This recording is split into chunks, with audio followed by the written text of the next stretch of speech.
Welcome to this workshop on meta-analysis. This video is one in a series, and I recommend this one if you plan to work with the odds ratio or the risk ratio.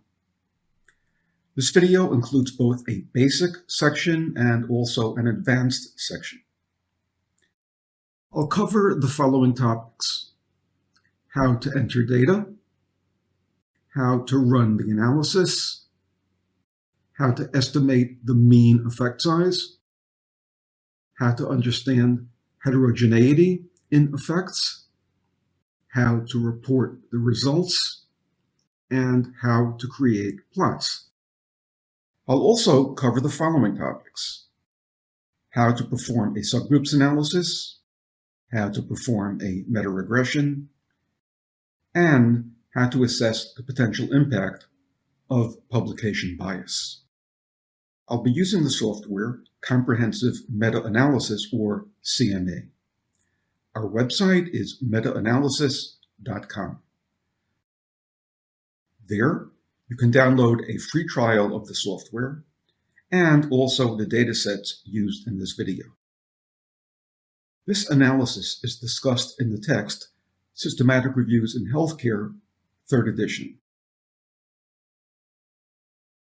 The concepts in this video were also discussed in the text Introduction to Meta-Analysis, 2nd edition, and in our book Common Mistakes in Meta-Analysis and How to Avoid Them.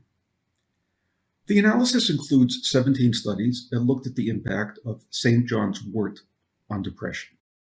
All studies were randomized controlled trials, RCTs, in which patients were randomized to either St. John's Wort or to a placebo. At the conclusion of each study, patients were assessed on some scale of depression. Each study reported the number of patients in each group that were classified as having improved, and we used the odds ratio to compare the two groups. The analysis was originally published by Lind et al. In 2005, and then analyzed further by Wicht-Bauer. I will use the subset of the data that was used by Wicht-Bauer. If you're interested in the specifics of this analysis, please don't rely on this video, but consult the original papers.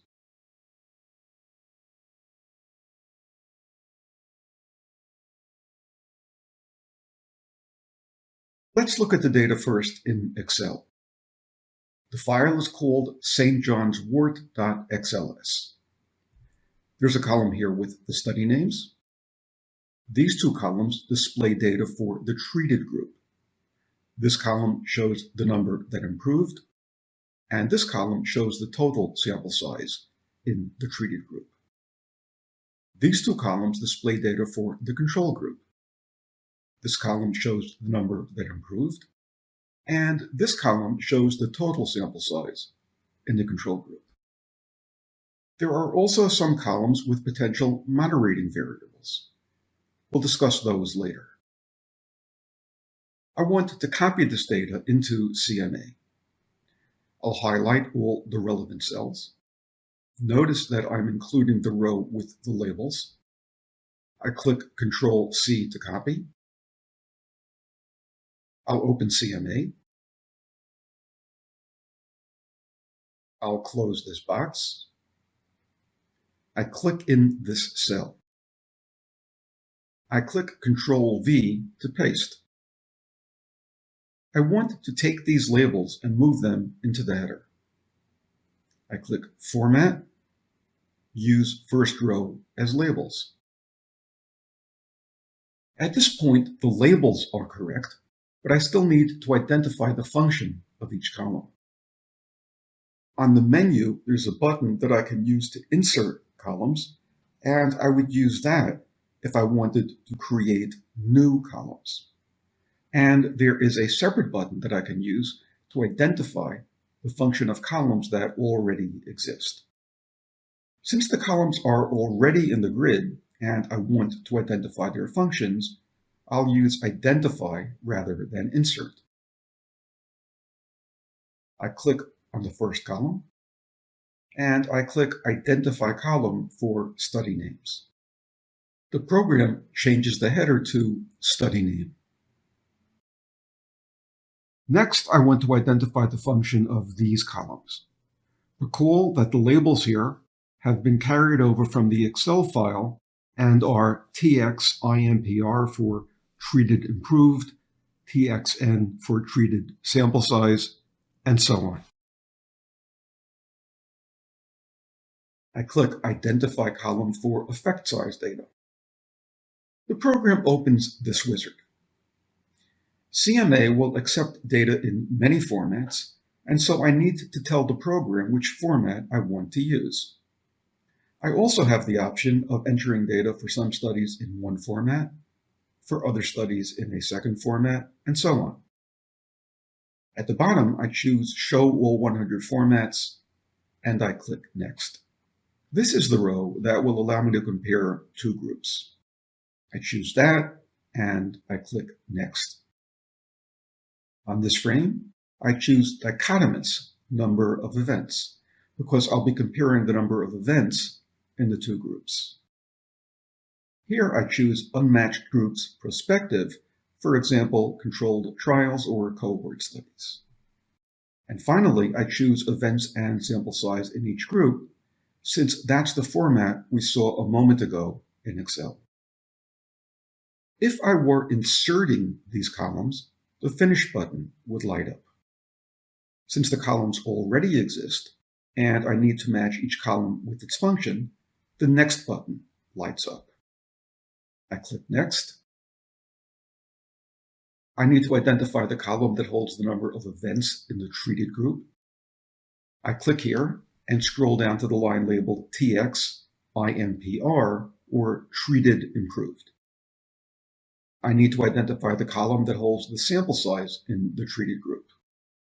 I click here and scroll down to the column labeled TXN for Treated Sample Size. I need to identify the column that holds the number of events in the control group. I click here and scroll down to the line CTRL IMPR for Control Improved. And I need to identify the column that holds the sample size for the control group. So I click here and scroll down to the line CTRLN for Control Sample Size.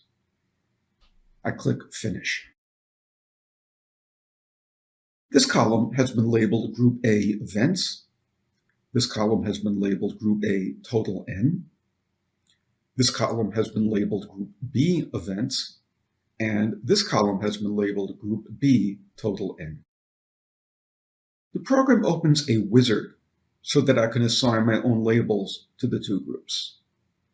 I'll call this St. John's, and I'll call this Placebo. I can also assign a label to the event. Events are improved, and non-events are not improved. And I click OK. Now, these columns are labeled St. John's Improved and Total N, and these are labeled Placebo Improved and Total N. By default, the program is displaying the odds ratio and the log odds ratio. I would also like to display the risk ratio and the risk difference. To modify the display, I right-click on the yellow columns, and then I click the option to customize the display. The program opens this wizard. By default, the program has put a check mark next to the odds ratio and log odds ratio. I'm going to add a check mark for the risk ratio and the log risk ratio. And I'm also going to add a check mark for the risk difference. At the bottom, I'll check the option to show the standard error, and I'll check the option to show the variance. And then I click OK. Now the program is displaying the odds ratio and its log value, the risk ratio and its log value, and the risk difference. It's always important to be sure that we know the direction of the effect. To do that, we can look at any study, and it's best to choose a study that has roughly the same sample size in both groups. In the first study, both groups have roughly the same number of patients, and I'll use that. In the treated group, 98 patients improved. In the placebo group, only 80 patients improved. So clearly, the treated group did better than the placebo group, and the odds ratio is greater than 1. This tells me that an odds ratio greater than 1 indicates that the treated group did better. Similarly, we see that a risk ratio greater than 1 favors the treated group, and a risk difference greater than 0 favors the treated group. It's important to perform this reality check for any analysis to ensure that we know the direction of the effect. I also need to assign a function to the moderator columns. I'll come back and do that later. This would be a good time to save the file. I click the Save icon and I give the file a name. Then I click Run Analysis.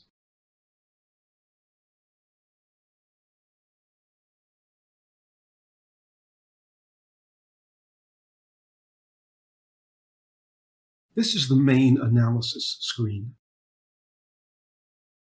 Here I can select an effect size index. I'll be using the odds ratio. At the bottom of the screen, I can choose either the fixed effect model or the random effects model. I choose the random effects model for 3 reasons.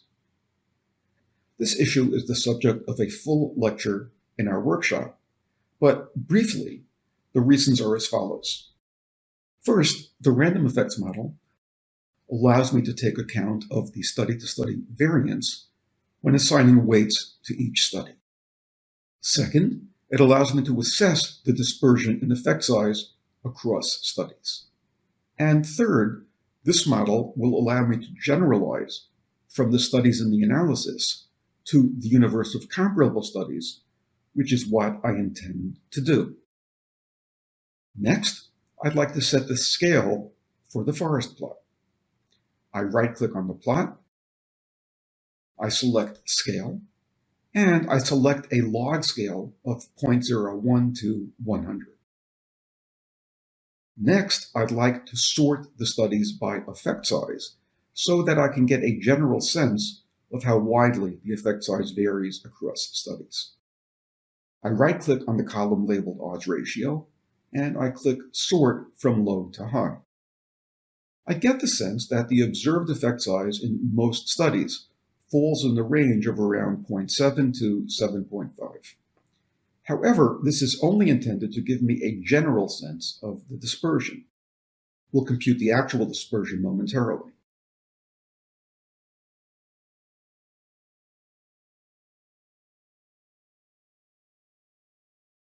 These columns show the statistics in numbers, and these are also plotted here. Since we're dealing with an odds ratio, the null value is 1. In this analysis, anything to the left of 1 indicates that the placebo group did better, and anything to the right of 1 indicates that the treated group did better. Each row displays data for one study. And then there are 2 rows for the summary effect, here and here. To understand what these rows tell us, let me take a step back and explain the goals of a random effects analysis. When we perform a random effects analysis, we assume that there is a universe of potential studies that we care about. In this case, that might be all studies that could be performed to assess the impact of St. John's wort on patients with mild or severe depression. I will refer to this as the universe of comparable studies, or simply the universe. We assume that our 17 studies are a random sample from that universe, and so we can use these studies to make an inference to that universe. The analysis has 2 goals. The first goal is to report the mean effect size in the universe. The second goal is to report how widely the true effect size varies across the studies. With that in mind, let's have a look at the analysis. This line gives me the mean effect size. The mean odds ratio is estimated as 2.402. The confidence interval is 1.699 to 3.396. That tells me that in the universe of comparable populations, the true mean probably falls in this interval. If we wanted to test the null hypothesis that the mean effect size is 1.0, the z-value for that test is 4.960, with a corresponding p-value of less than 0.001. We see that here, and we also see it here in that the confidence interval excludes 1.0. Next, we want to ask about the dispersion in effects. To be clear, we do not want to simply report the lowest and highest effects that we see here. If we did that, we would be basing our results on 2 studies and ignoring the information from the other 15. Rather, we want to use the dispersion of effects across all 17 studies to estimate how the effects are distributed in the universe that we care about.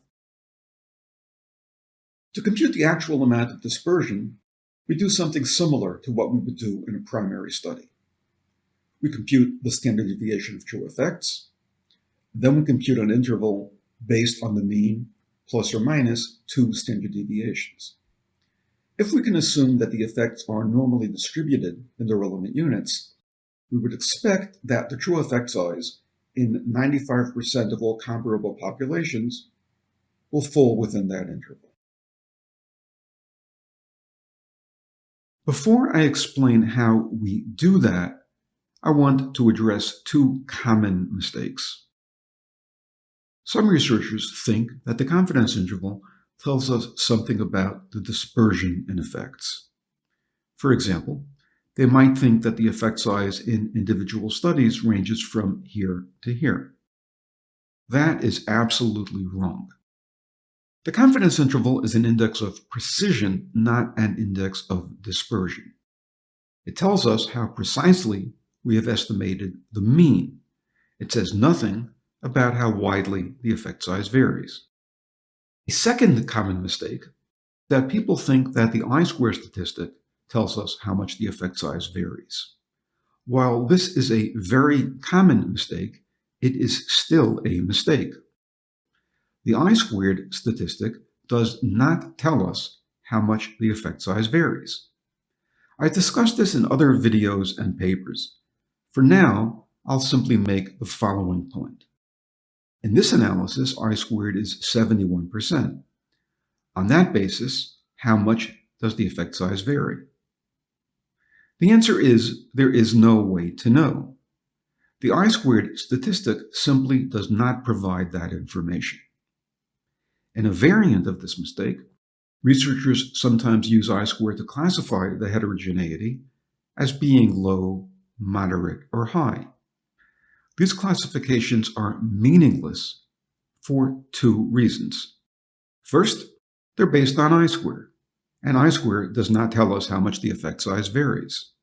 It follows that any classification based on I-squared also cannot tell us how much the effect size varies. And second, the classifications themselves are not informative. For example, what does high heterogeneity mean? Does it mean that there are populations where the odds ratio is as high as 4? Or does it mean that there are populations where the odds ratio is as high as 10? Or does it mean that there are populations where the odds ratio is as high as 20? There is no answer. The idea of classifying heterogeneity using these terms is simply not useful. So, what statistic does tell us how much the effect size varies? Well, that statistic is the prediction interval, which is displayed on this row. The prediction interval is 0.648 to 8.897. This is also plotted here. At one extreme, there are some populations where the odds of improving are actually 35% lower in the treated group than the placebo group. And at the other extreme, there are some populations where the odds of improving in the treated group are roughly 9 times as high as in the placebo group. Why is this called a prediction interval? Well, suppose someone was thinking of using this medication for a new population, and they ask me how well the treatment will work in this population. I would predict that the effect would fall somewhere between here and here, and I would be correct for some 95% of all populations. To recap, these two lines address two distinct issues. This line deals with the average effect. The average effect falls someplace between here and here. This line deals with the dispersion in effects. In any single population, the true effect size could be as low as this or as high as this. I can also create a high-resolution version of this plot. I'll discuss later how to create that plot, but right now I want to show one thing. These two rows are the same as the ones we saw a moment ago. This row displays the mean effect size and its confidence interval. Here, the confidence interval is displayed using a horizontal line, as it was in the prior plot. We can also display it using a diamond, which is a common convention. But whether we use a line or a diamond, the meaning is the same. This line represents the confidence interval. It tells us how precisely we have estimated the mean effect. It says nothing about the dispersion in effects. For dispersion, we turn to this row, which displays the prediction interval. In any single population, the true effect size will usually fall between here and here. CMA can also create a second plot, which takes the information in these two rows and presents it in a more intuitive format. If I click this button, the program generates this plot and these captions. This caption corresponds to this line. It reads, the mean effect size is 2.40 with a 95% confidence interval of 1.70 to 3.40. This caption corresponds to this line. It reads, the true effect size in 95% of all comparable populations falls in the interval 0.65 to 8.90. The prediction interval, 0.65 to 8.90, reflects the endpoints of the distribution, and this is a useful way of summarizing the plot. But when it is possible to display the entire plot, we should do so, since it provides a more nuanced look at the distribution. The prediction interval told us that there were some populations where the treatment was harmful and some where the odds ratio approached 9. The plot gives me a more nuanced view. For example, I can see that the treatment is harmful in only a small minority of populations. In most populations, the effect falls somewhere between here and here. And there are only a few populations where the odds ratio is greater than 7. I have the option of displaying this plot on a linear scale, as I did here, or on a log scale. I can edit the labels, and I can send this to Word or to PowerPoint. To see additional statistics, click Next Table. This screen is divided into two parts. The left side of the screen deals with the mean effect size, and the right side of the screen deals with heterogeneity. I'm going to use the statistics for the random effects model. And these are the same statistics that we saw on the prior screen. Here are the mean and its confidence interval. Here are the z-value and the p-value. Then let's look at the heterogeneity. For heterogeneity, some of the statistics are presented on this row and some are presented on this row, but they all apply to the random effects model. Here we have the q-value along with its degrees of freedom and p-value. Here we have tau and tau squared. Here we have the I-squared statistic, and here we have the prediction interval. If you'd like to learn about these statistics, I have a paper that you can download for free on our website. This paper is an excerpt from our book, Common Mistakes in Meta-Analysis and How to Avoid Them. For now, I'll only make the following point. Each of these statistics addresses a specific question. We need to be clear about what question we intend to ask, and then we need to apply the appropriate statistic. One question we can ask is, does the true effect size vary at all across studies? For that, we turn to the Q-value along with its degrees of freedom and p-value. If the p-value is less than the criterion alpha, we conclude that the true effect size does vary across studies. The criterion alpha for testing heterogeneity is sometimes set at 0.1 rather than 0.05, so any p-value under 0.1 would be considered statistically significant. In any event, the p-value here is less than 0.001, so we conclude that the effect size does vary. In other words, St. John's wort has more of an effect in some studies than in others. A second question we can ask is the following. What is the standard deviation of true effects, or what is the variance of true effects? These values are given by tau and tau squared. When we're working with an odds ratio, as we are here, these values are presented in log units. A third question we can ask is the following. The dispersion that we see in the forest plot is partly due to variance in true effects and partly due to sampling error. So we can ask what proportion is due to variance in true effects. That question is addressed by the I-squared statistic. In this case, I-squared is 71%.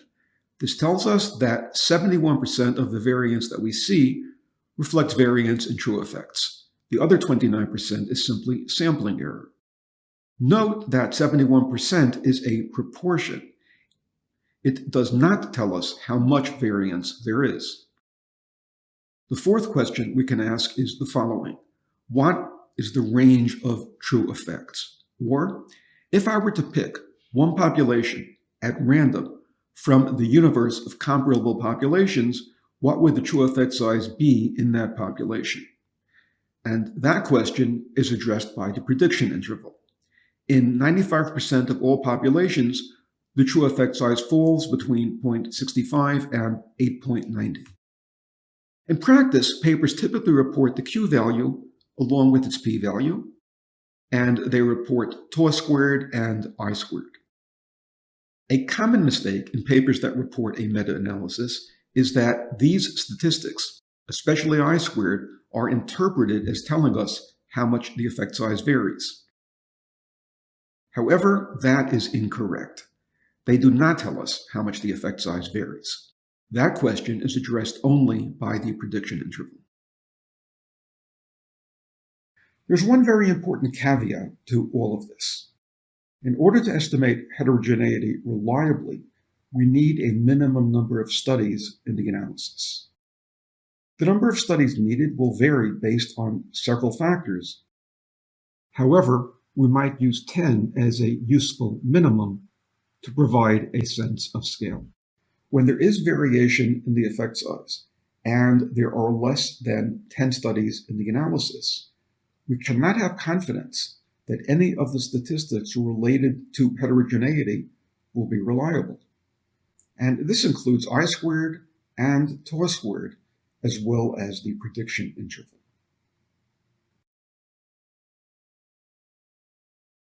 Now, let's have a look at how we might explain the results. In CMA version 4, I click this button, and the program displays this page, which reads as follows. Overview. The analysis is based on 17 studies. The effect size index is the odds ratio. Statistical model. The random effects model was used for the analysis. The studies actually included in the analysis are assumed to be a random sample from a universe of potential studies. and this analysis will be used to make an inference to that universe. What is the mean effect size? The mean effect size is 2.402 with a 95% confidence interval of 1.699 to 3.396. The mean effect size in the universe of comparable studies could fall anywhere in this interval. The z-value tests the null hypothesis that the mean effect size is 1.0. The z-value is 4.960 with a corresponding p-value of less than 0.001. Using a criterion alpha of 0.05, we reject the null hypothesis and conclude that in the universe of populations comparable to those in the analysis, the mean effect size is not precisely 1.0. How much does the effect size vary across studies? The Q-test for heterogeneity. The Q-statistic provides a test of the null hypothesis that all studies in the analysis share a common effect size. If all studies shared the same true effect size, the expected value of Q would be equal to the degrees of freedom, which is the number of studies minus 1. The Q value is 55.612 with 16 degrees of freedom and a p-value of less than 0.001. Using a criterion alpha of 0.10, we can reject the null hypothesis that the true effect size is the same in all these studies. The I-squared statistic. The I-squared statistic is 71%, which tells us that some 71% of the variance in observed effects reflects variance in true effects rather than sampling error. Tau squared and tau. Tau squared, the variance of true effect sizes, is 0.346 in log units, and tau, the standard deviation of true effect sizes, is 0.588 in log units. The prediction interval.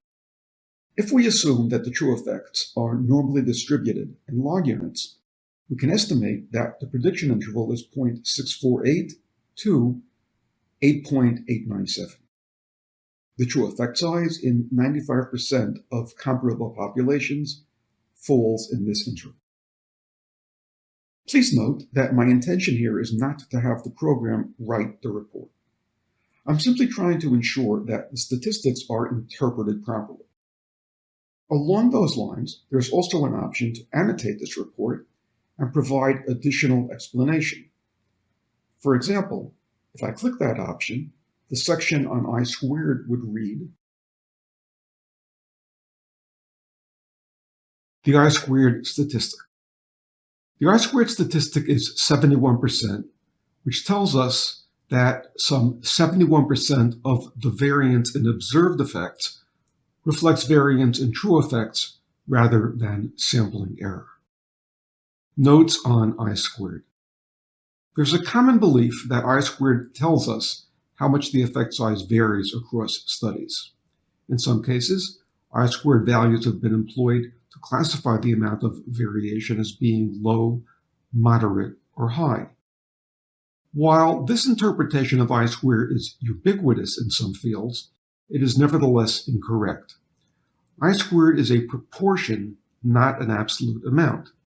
It tells us what proportion of the variance in observed effects reflects variance in true effects rather than sampling error.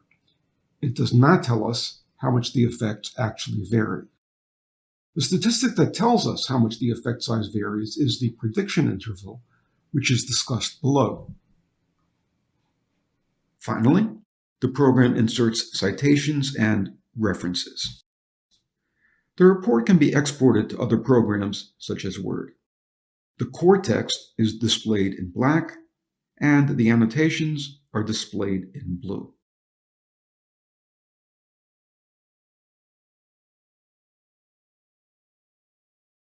Next, I want to create a high-resolution version of the forest plot.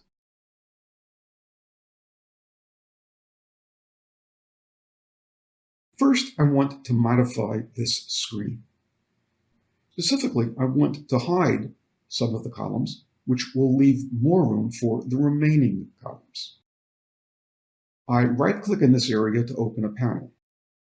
I'm going to remove the check mark for the z-value, and then I click OK. Now the screen looks like this. The column for the z-value is hidden. I click High Resolution Plot. I click Reset All. I right-click on the title. I edit the title to St. John's Wort for Depression. I want to modify the symbol for the prediction interval. I right-click anywhere on the plot. I click Study and Summary Symbols. I select the tab for Prediction Intervals. I click here to increase the line width, and I click here to add a cap at either end. If I wanted to, I could set the color for this symbol. I want to add additional space between the columns. I right-click anywhere on the plot.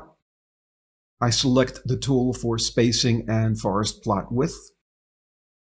I select the tab for column spacing. Then I click the button with one blue arrow a few times. I'd like to increase the width of the forest plot graphic. I select the tab for forest plot width. I click the button with two blue arrows. The two sides of the plot are labeled favors A and favors B. I know that the left should be favors placebo and the right should be favors St. John's. I know that because I checked that on the data entry screen. Now I can enter those labels here. I right-click on favors A. I enter the labels favors placebo and favors St. John's, and I can change the font size. The footer reads Meta-Analysis. I right-click on the footer. I edit it to read Random Effects. Now I'd like to send this to PowerPoint. I click File, Export to PowerPoint. The program opens PowerPoint and inserts the plot. In PowerPoint, I can display this full screen. I'll return to CMA. Back in CMA, I can choose colors for slides. Then I can modify any or all of the colors on the slide. And now I'll send this back to PowerPoint again. If I wanted to, I could send this directly to Word, or I could save it as a file and then import it into any program. So that's it for the basic analysis.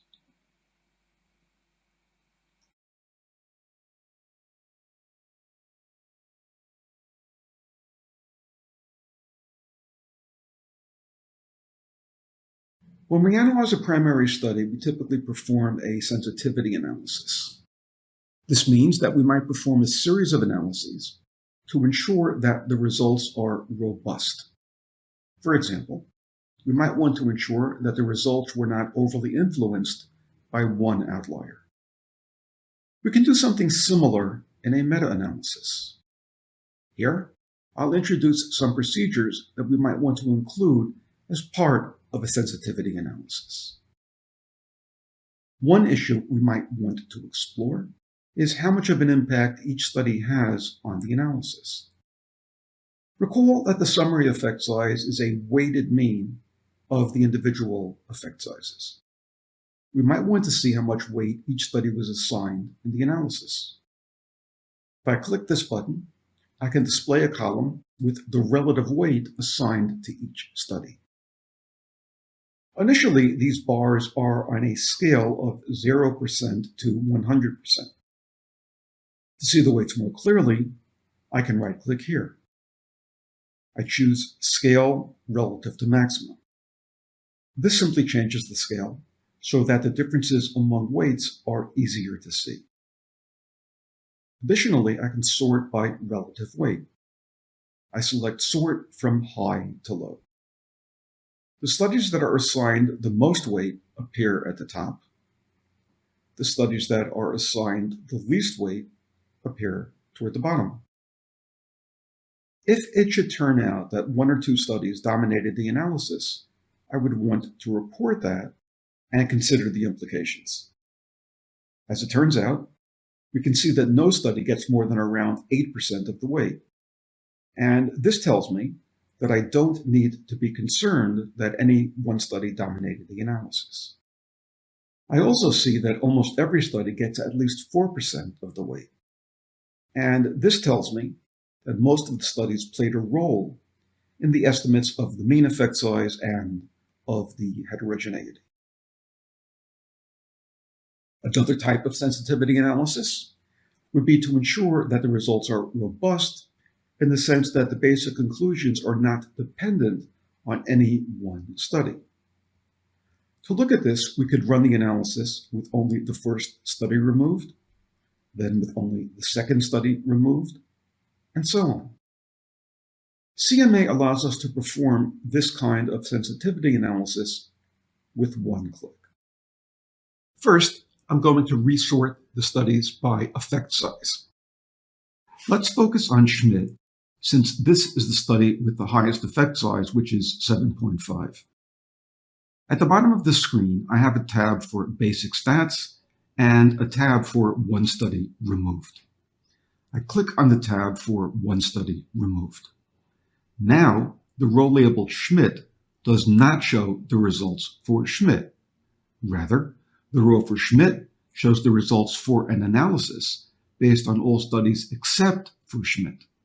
On the row labeled Schmidt, the effect size is 2.265. And this is what we would have seen on the yellow line if we ran an analysis using the other 16 studies. Recall that the mean effect size with all 17 studies was 2.4. And now we know that without this study, the mean effect size would have been 2.3. This tells us that the inclusion of this study increased the mean effect size from 2.3 to 2.4. From a clinical perspective, a mean effect size of 2.3 is essentially the same as 2.4. So the essential conclusions would remain the same if we removed this study from the analysis. Similarly, as I scan the set of analyses, I see that regardless of which study I might remove, the basic conclusions would remain unchanged. This row continues to show the original results, and if I compare each row to this one, I see that the mean effect size never moves to the left nor to the right by enough to change the clinical implications of the finding. I'm not a fan of p-values, but if we're concerned about a test of the null hypothesis, we see that the p-value is always less than 0.001. So this plot allows me to report that the results are robust in the sense that the conclusions remain essentially the same with any one study removed. I'll click Basic Stats and return to the standard analysis screen.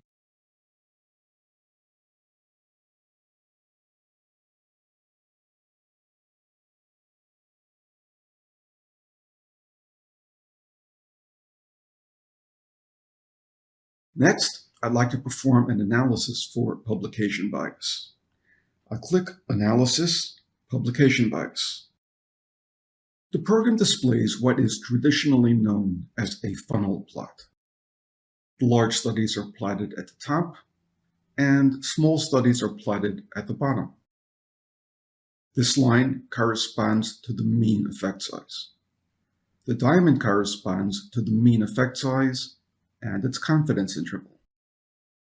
Initially, the mean and confidence interval are based on the fixed effect model, but since we're working with the random effects model, I'll select that here.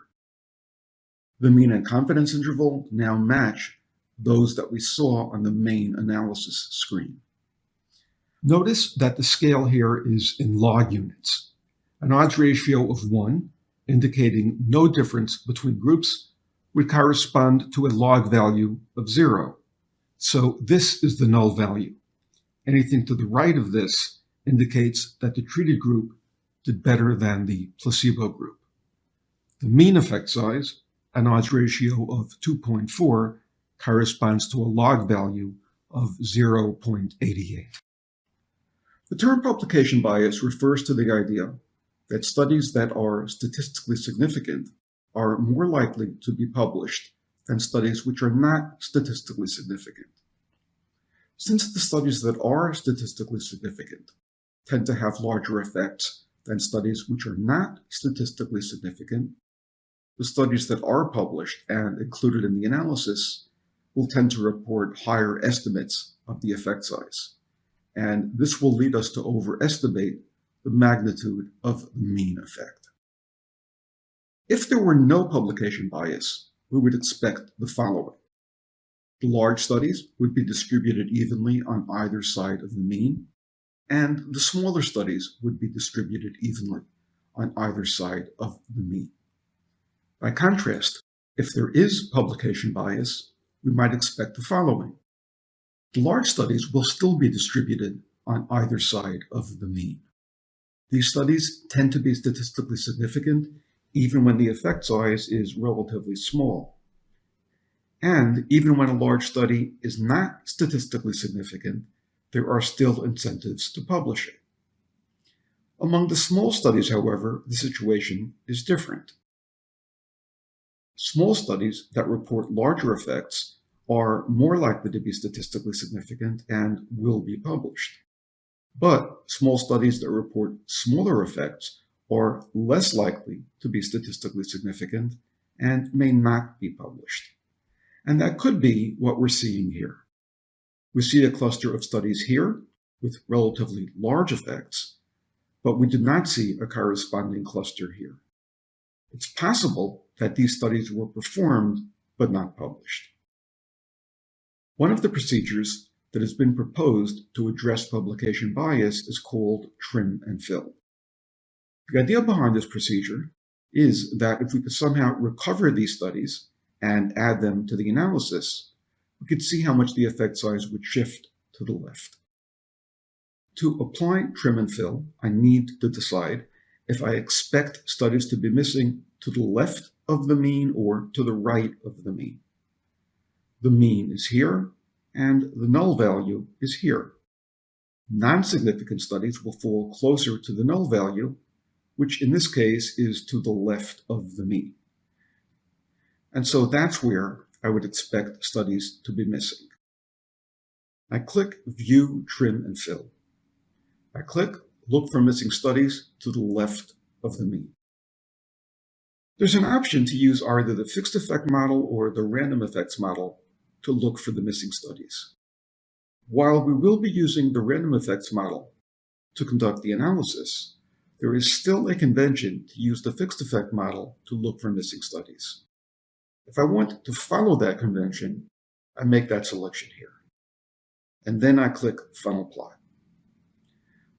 Finally, I click Plot Observed and Computed. The trim and fill procedure determines that there is an imbalance, with more studies on the right than on the left. On the assumption that the studies on the left actually do exist, but were never published, this method imputes those studies and adds them to the analysis.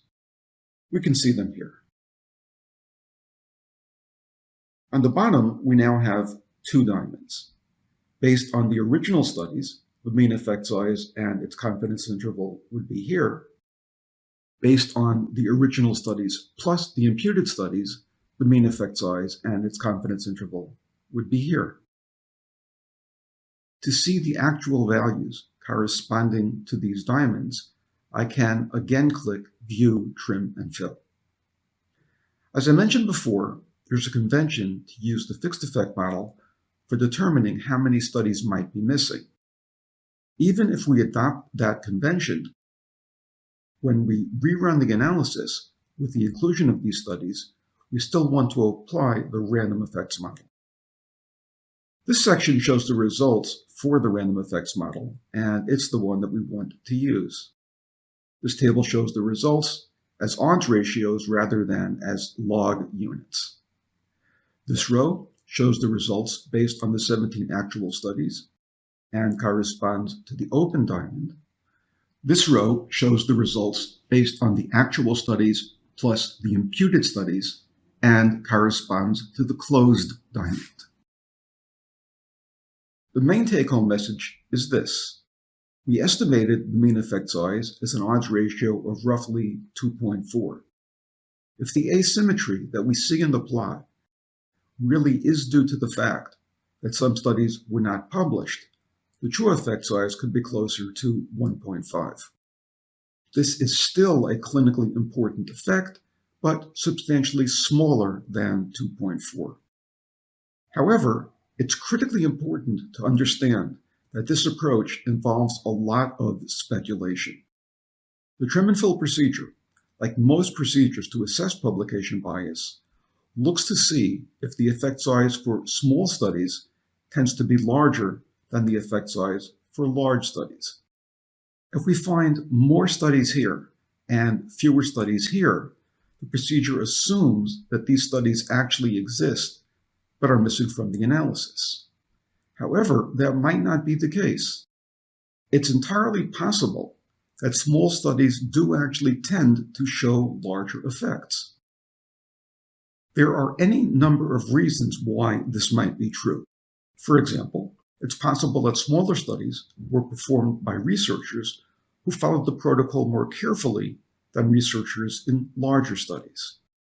And in that case, the original odds ratio of 2.4 would be the value that we want to use. The bottom line is that the adjusted value of 1.5 is not intended to serve as the correct value. Rather, it's intended to serve as a kind of sensitivity analysis. It tells us how much the mean effect size might shift if studies actually are missing. If the basic conclusions would remain the same, we can report that that's the case. If the mean effect size would become substantially smaller but remain clinically useful, as is the case here, then we can report that. And if the mean effect size could become trivial or even harmful, we could report that. I also want to mention that it only makes sense to look for publication bias if we have a reasonable number of studies in the analysis.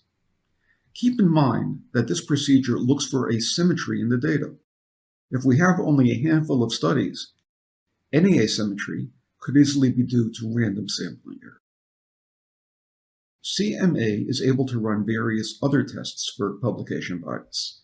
I won't discuss them here, but simply mention that these include the failsafe N, the rank correlation test, and Egger's regression test. Additionally, if you click View Report, the program will generate a detailed report that discusses all these analyses and how to interpret them.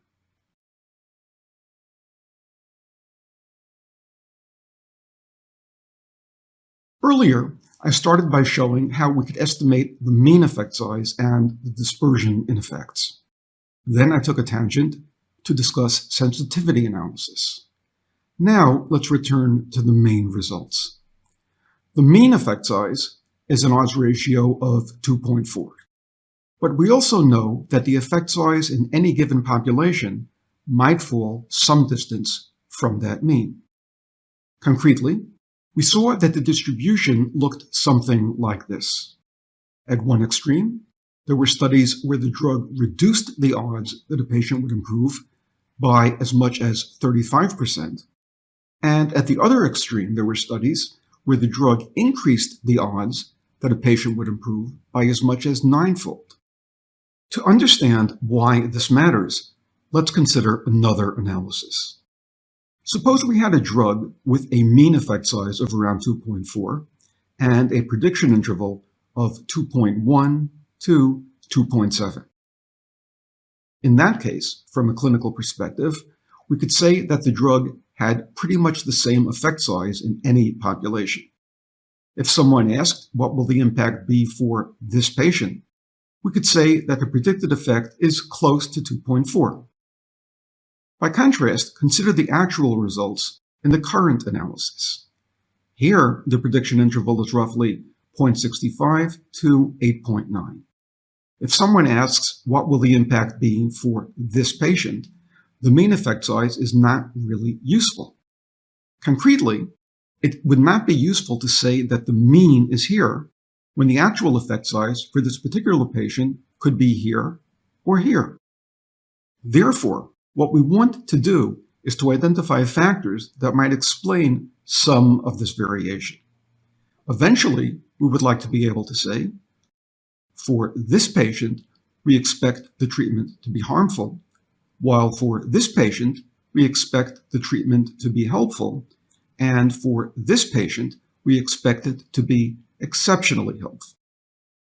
There are two procedures we employ to identify factors that are associated with the size of the effect.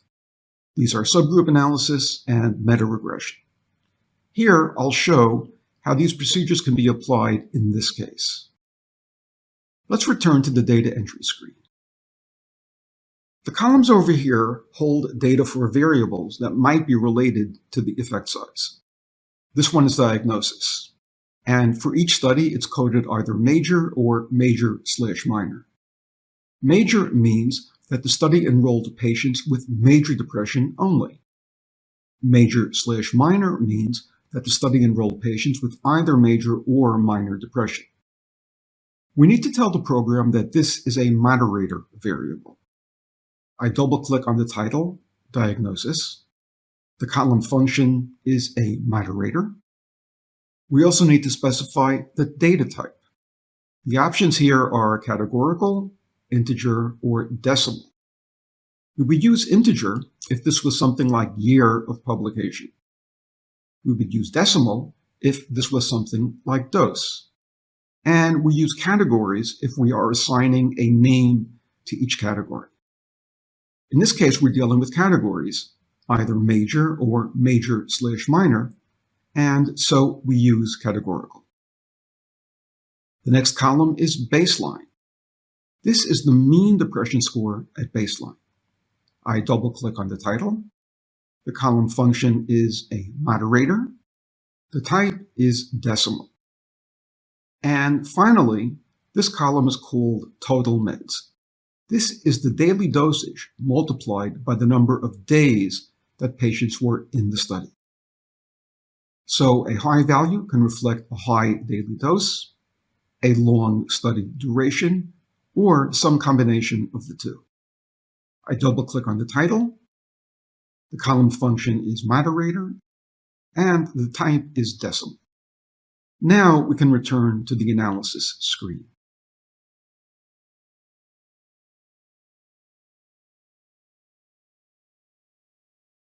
I click Run Analysis.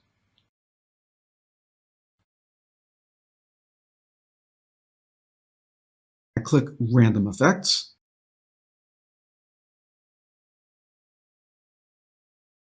I click Computational Options Group By.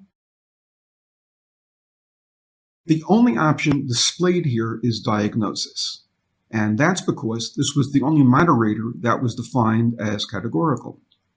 I select Diagnosis. I add a check mark to each of these options, and I click OK. Finally, I'll right-click on the column with the odds ratio and sort from low to high. These are the studies that enroll patients with major depression only. The mean effect size is 1.969. These are the studies that enroll patients with major or minor depression. The mean effect size is 4.207. To get a better sense of the difference between the two, I can hide the individual studies and display only the summary rows. To hide the individual studies, I deselect this button. For studies that enroll patients with major depression only, the mean odds ratio is around 2. For studies that enroll patients with major or minor depression, the mean odds ratio is around 4. I think it's clear that the difference between the two is clinically important. Additionally, I can see that there is only modest overlap between the two sets of confidence intervals, and so I expect that the difference between these means will be statistically significant. We will look at that in a moment. I click this button again to redisplay the individual studies. Now, to see if the difference actually is statistically significant, I click Next Table. There's a section here labeled Mixed Effects Analysis, and this is the section that I want to use. I'll explain later what that means. The mean effect sizes are the same ones I saw a moment ago. For the 12 studies that enrolled patients with major depression only, the mean effect size is 1.969. For the 5 studies that enrolled patients with major or minor depression, the mean effect size is 4.207. To compare this mean versus this one, I can use a Q-test. The Q value is 4.113 with 1 degree of freedom and a p-value of 0.043. I would reject the null hypothesis that the mean effect size is the same here and here, and I would conclude that the effect size is higher here. So to recap, we've concluded that the difference between this mean and this one is statistically significant.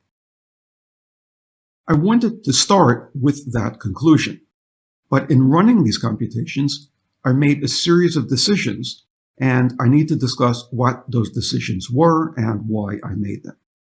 We also need to discuss what conclusions we can draw from the analysis, and, equally important, what conclusions we cannot draw from the analysis. The first issue I want to discuss is the choice of a statistical model. As always, at the bottom of the screen, we can select either the fixed effect model or the random effects model. I selected the random effects model, and let's be clear what that means.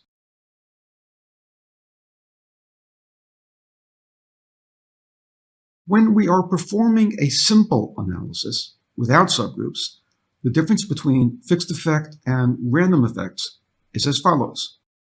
We would use the fixed effect model if we believed that all studies were based on the same population and were identical to each other in all important respects. For example, the fixed effect model would apply if the true effect size for all studies fell directly on this line and the observed effects deviated from the line only because of sampling error. Put another way, the true effect size is the same in all studies because all studies are based on the same population. The results would apply to that population only and could not be generalized any other populations. By contrast, we would use the random effects model if we believed that the studies were based on different populations or varied from each other in meaningful ways. For example, the true effect size for the various studies might fall along this line. The true effect size varies from study to study because each study is based on a unique population, and the results would apply to the universe of comparable populations. As I've explained elsewhere, on that basis, the random effects model is almost always the one that we want to use. The same idea applies here, except that now we apply this criteria within subgroups. And again, on that basis, the random effects model is almost always the one that we want to use. For example, consider the studies in this subgroup. If we believed that these studies were all based on the same population and were identical to each other in all important respects, we would use the fixed effect model to estimate the common effect size here, and that effect size would apply only to that one population. However, that clearly is not the case. While these studies may be similar to each other in the sense that they enrolled only patients with major depression, they are not based on the same population, and they do vary from each other in many important ways. Therefore, we apply the random effects model here. And this allows us to generalize the results to the universe of comparable studies. Similarly, if we believed that all of these studies were based on the same population and were identical to each other in all important respects, we would use the fixed effect model to estimate the common effect size here, and that effect size would apply only to that one population. However, again, that is clearly not the case. While these studies may be similar to each other, in the sense that they enroll patients with either major or minor depression, they are not based on the same population, and they do vary from each other in many important ways. Therefore, again, we apply the random effects model. And this also allows us to generalize the results to the universe of comparable studies.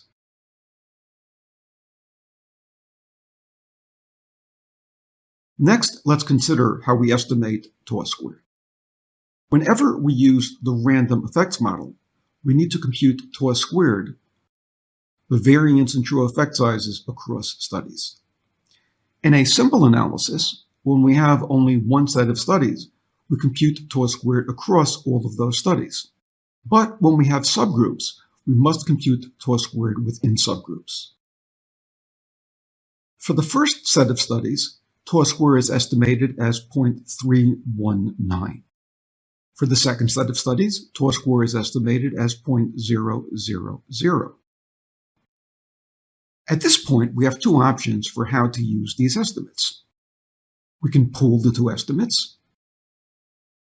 If we do that, we'll get a pooled estimate of 0.255, and then we can use that pooled estimate for both subgroups. Or we can apply each estimate to the corresponding subgroup. We can use an estimate of 0.319 here and an estimate of 0 here. Since tau squared plays a role in the weight assigned to each study, the decision that we make will affect the values that we see here and here. Again, the first option was to pool the two values and get one common estimate, and then apply that estimate to both subgroups. And that would yield the numbers that I see here. This mean is 1.969 with a confidence interval of 1.375 to 2.819, and this mean is 4.207 with a confidence interval of 2.218 to 7.978. The second option is not to pool the two estimates of tau squared. Rather, we would use the value of 0.319 to compute the statistics for this set of studies, and we would use the value of 0.000 to compute the statistics for this set of studies. And that would yield the numbers that I see here. This mean is 1.987 with a confidence interval of 1.348 to 2.929. And this mean is 4.084 with a confidence interval of 2.629 to 6.345. In this example, the two approaches yielded similar values, but in some analyses, the values will shift dramatically depending on which option we choose. In almost all cases, I want to pool the estimates. Why do I choose to pool the estimates? The reason is that an estimate of tau squared based on a small number of studies is not reliable. The estimate here is based on 12 studies and is not very reliable. The estimate here is based on 5 studies and is not reliable at all. So, if we used the two estimates without pooling, these estimates would both be poor. By contrast, if we pool them, we have an estimate based on 17 studies, which is somewhat more reliable. Obviously, when we pool the two values, we're losing some information. If the variance in effects for this kind of study is actually greater than the variance in effects for this type of study, we lose that information when we pool. However, the amount of error that we introduce by pooling is likely to be much less than the amount of error we would introduce by estimating tau squared based on 5 studies. And so this is the option that I've chosen here. In this example, if I chose not to pool, I would essentially be assuming that tau squared for this set of studies is 0. By contrast, when I do pool, I can use a value of 0.255 which seems a lot more plausible. How do I specify which option I want to use? I click Computational Options, Mixed and Random Effects options. And in the top part of this panel, I choose the option to pool the two values. We'll get to the bottom part of the panel in a minute.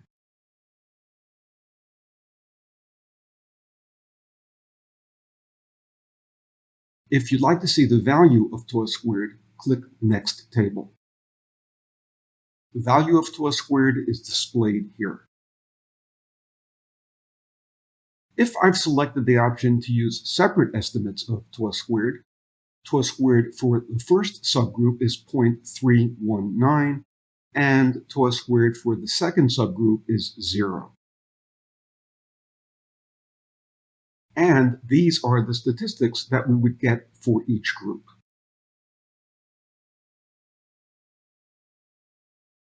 If I've selected the option to pool the estimates, then tau squared for each subgroup is 0.255. And these are the statistics that we would get for each group.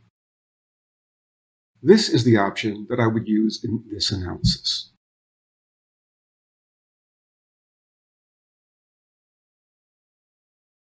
To this point, I've explained why we want to choose a random effects analysis. Now I need to discuss why this is labeled a mixed effects analysis rather than a random effects analysis. The reason is that we actually need to choose a statistical model at two levels. Within subgroups, we're using random effects. That is, we use a random effects model to synthesize the data from these studies and yield these numbers, and we use a random effects analysis to synthesize the data from these studies and yield these numbers. At the same time, however, we're using a fixed effects model to select the two subgroups. Those are the subgroups which are limited to patients either with major depression only or which include patients with major/minor depression. And the two subgroups are fixed. The word fixed here does not mean that the two groups are the same, since obviously they are not. Rather, they are fixed in the sense that they have been selected or identified. In other words, we care about these specific subgroups only. We want to know the mean effect here, and we want to know the mean effect here. We will not be generalizing from these two subgroups to any other subgroups. Rather, these are the only two subgroups that we care about. To specify that we will be using fixed effects for the subgroups, I click Computational Options, Mixed and Random Effects Analysis. And this selection is made on the bottom part of this panel. I select the option to combine subgroups using a fixed effects model. To recap, we'll be using the fixed effects model to identify the specific subgroups that we care about, and we set that here. And we'll be using the random effects model within subgroups, and we set that here. Since we're using fixed effects at one level and random effects at the other, this is called a mixed effects model. And these are almost always the options that you'll want to use. Now let's return to the key finding.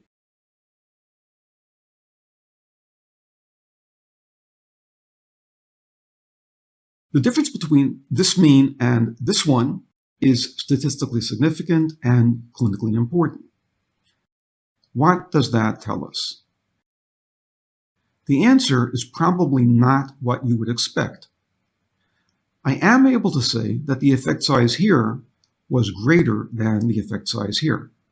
However, I cannot say that this is due to the fact that these studies enrolled patients with major or minor depression, while these studies enrolled patients with major depression only. Let me say that again. I can say that the effect size is higher here than here, and that the difference is statistically significant. But I cannot say that this difference is due to the inclusion or exclusion of patients with minor depression. And that holds true despite the fact that all the studies in the analysis were randomized controlled trials. This may seem counterintuitive, so let me unpack this. Consider the Schrader study. The effect size is 7.179 with a confidence interval of 3.368 to 15.299. We can test the null hypothesis that the effect for treatment was no different than placebo. The z-value for that test is 5.106, and the p-value is less than 0.001. Can we conclude that the treated group did better than the placebo group? The answer is yes.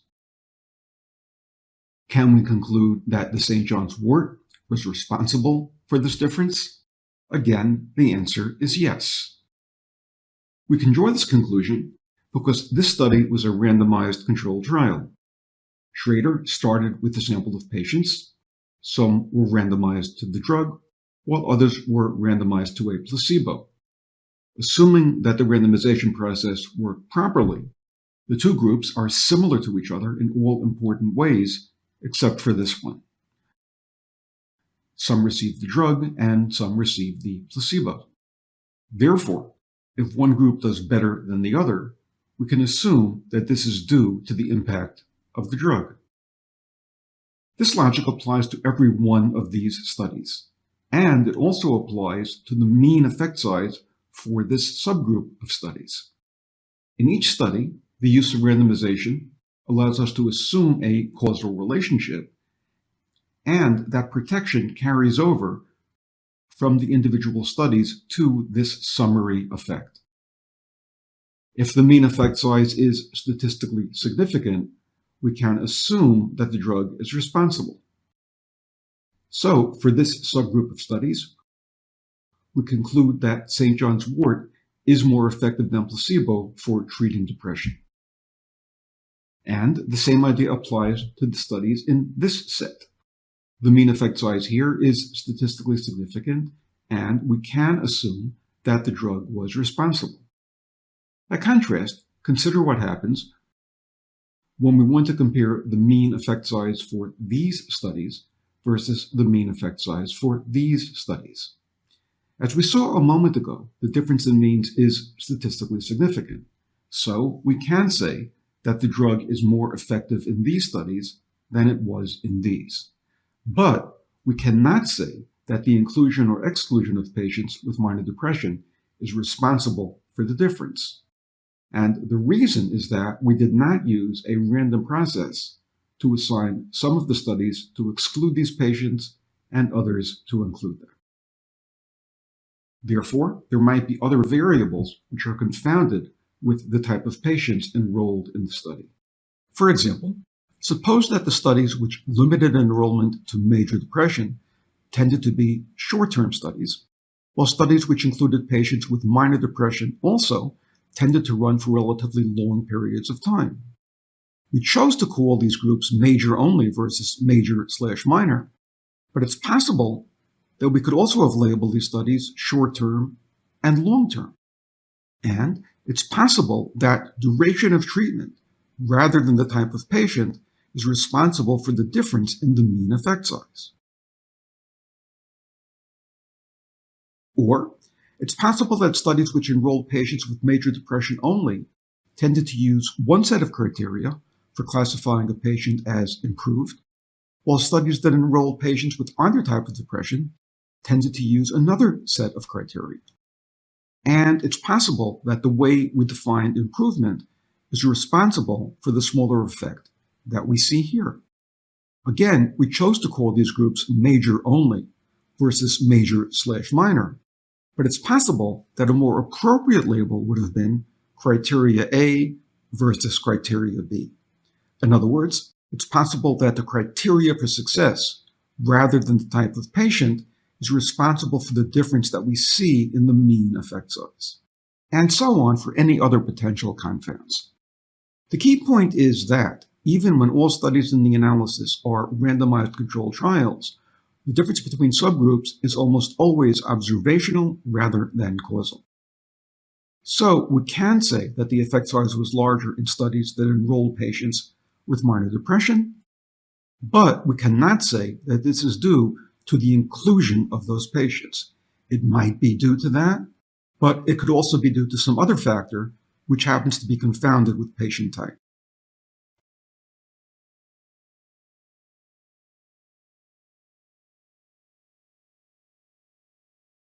Let me address one more point. This is the mean effect size for studies that enrolled only patients with major depression. This is the mean effect size for studies that enrolled patients with major or minor depression. And this is the mean effect size across all studies. We need to ask if it makes sense to report this value. In some cases, it will make sense to report this value, and in other cases, it might not. But it's important to understand what this value represents. The mean here is a weighted mean of this mean and this one. Since this subgroup has more studies than this one, it will tend to carry more weight in computing the overall mean. The mean effect size here can be thought of as the mean effect size in a universe where roughly 2/3 of the studies exclude patients with minor depression and roughly 1/3 of the studies include those patients. I'm not sure that this is a universe I would care about, and so I might choose to remove the line with the overall effect size. To do that, I would deselect this button, and the overall effect size is now hidden. On the other hand, if the mean in this subgroup had been comparable to the mean in this subgroup, then the overall mean might be a useful way of summarizing the data, and I would probably choose to report it. That's a basic look at subgroups analysis. Now let's move on to meta-regression.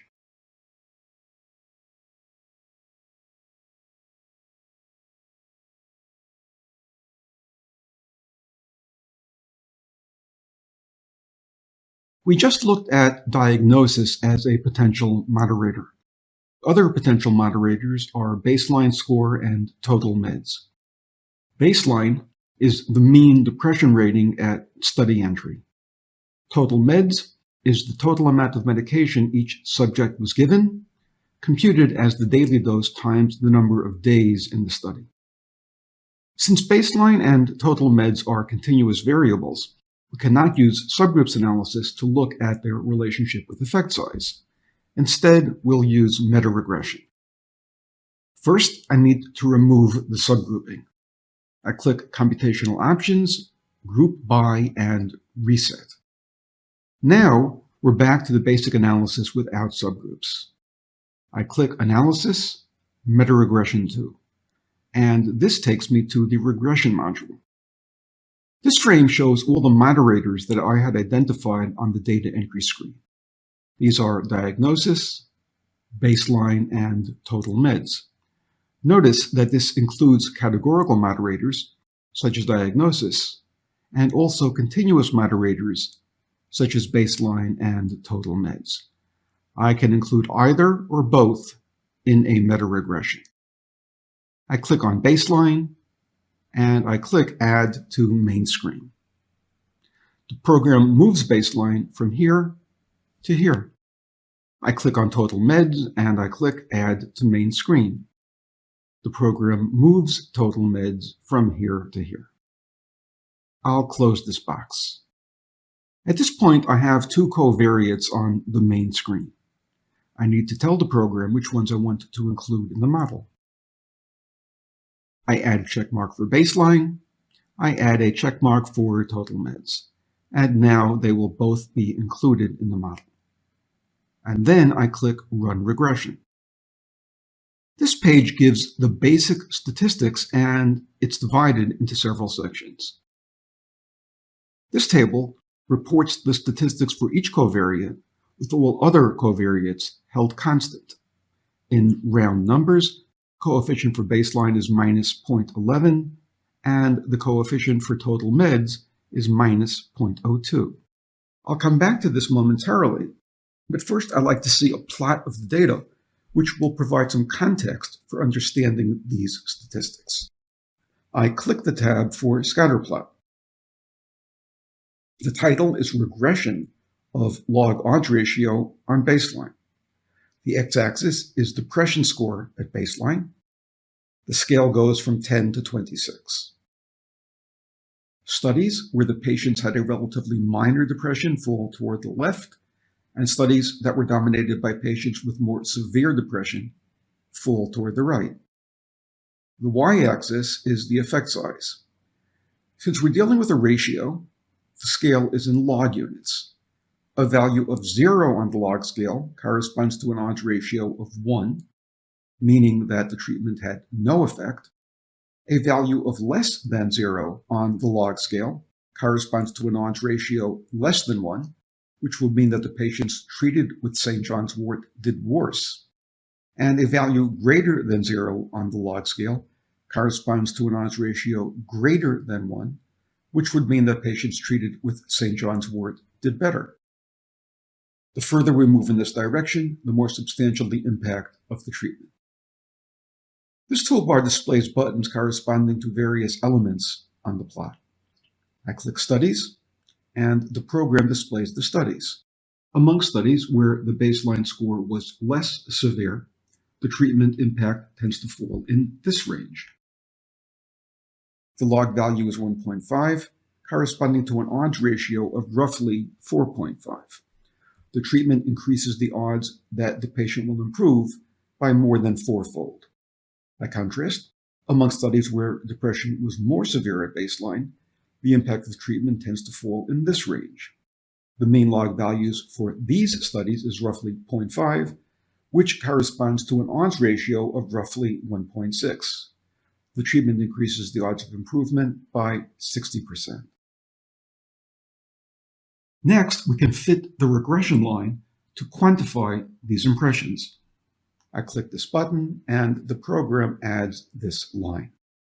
As the line moves toward the right, more severe at baseline, it also shifts downward. This is consistent with the visual impression we had a moment ago, but also allows us to quantify the relationship between baseline score and outcome. When the mean score at baseline is 12, the predicted effect size is a log odds ratio of 1.79 and an odds ratio of 6.0. When the mean score at baseline is 24, the predicted effect size is a log odds ratio of 0.48 or an odds ratio of 1.61. I can approximate those numbers by simply estimating the values on the plot, or I can get the exact values by applying the regression equation, which I can display here. This formula is the same as the one on this page.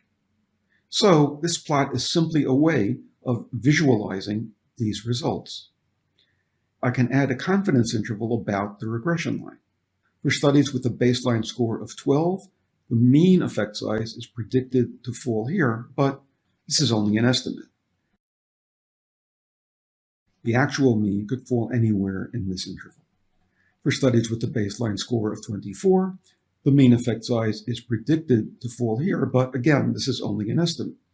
The actual mean could fall anywhere in this interval. And I can also add an annotation.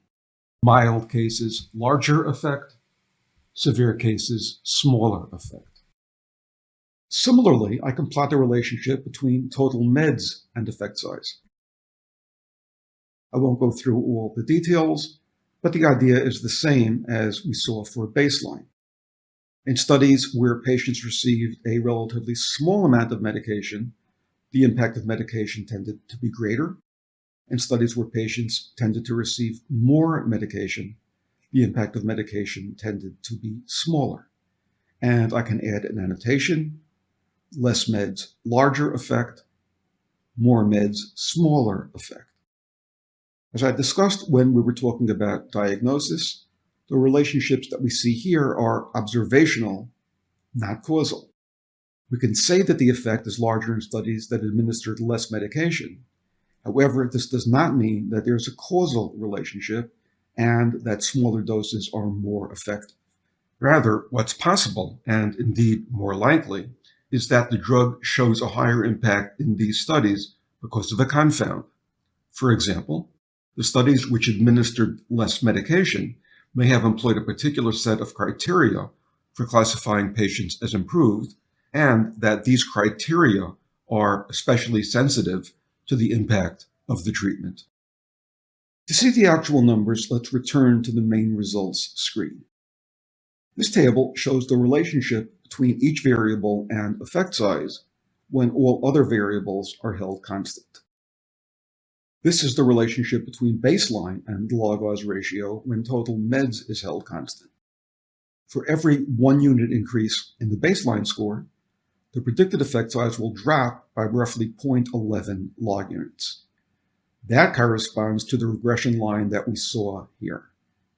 The z-value for that coefficient is minus 2.17, with a corresponding p-value of 0.0298. We can reject the null hypothesis and conclude that, with total meds held constant, the impact of St. John's wort is smaller in studies where the baseline score is more severe. Similarly, this line reflects the relationship between total dose and log-odds ratio when baseline is held constant. For every 1 unit increase in the total meds, the predicted effect size will drop by roughly 0.02 log units, and that corresponds to the regression line that we saw here. The z-value for that coefficient is minus 2.59, with a corresponding p-value of 0.0096. We can reject the null hypothesis and conclude that with baseline held constant, the impact of St. John's wort is smaller in studies where the total meds is greater. Next, we can ask if the covariates, as a set, are able to explain any of the variance in effect size. Where the table at the top provides information for each covariate, with all other covariates held constant, this table provides information for the full set of covariates. We'll look at the section labeled Statistics for Model 1. The first 2 lines address the question, are the covariates able to explain any of the variation in effect size? The Q value is 16.82 with 2 degrees of freedom and a p-value of 0.0002.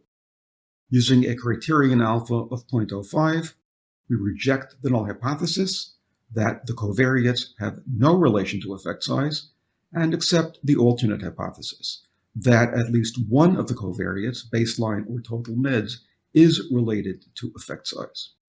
Based on what we saw a moment ago in this table, I would conclude that both are related to effect size. Where the first 2 lines here addressed the question, do the covariates explain any of the variation in effect size? The next 2 lines address the flip side of this question and ask, do the covariates explain all the variation in effect size? The null hypothesis here is that all of the variation in effect size can be explained by these 2 covariates. Put another way, if we draw a set of regression lines based on these covariates, the true effect size for every study will fall directly on those lines. Of course, the observed effect size for any given study may not fall directly on the regression line, but that's only because of sampling error. So that's the null hypothesis being tested. Here, the Q value for testing this null hypothesis is 23.47 with 14 degrees of freedom and a p-value of 0.053.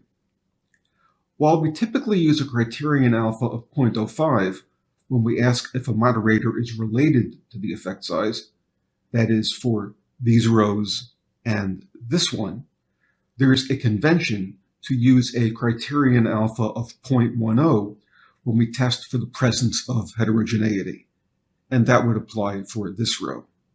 Since the p-value here is less than 0.10, we reject the null hypothesis and conclude that these 2 variables do not explain all of the variation in effect size.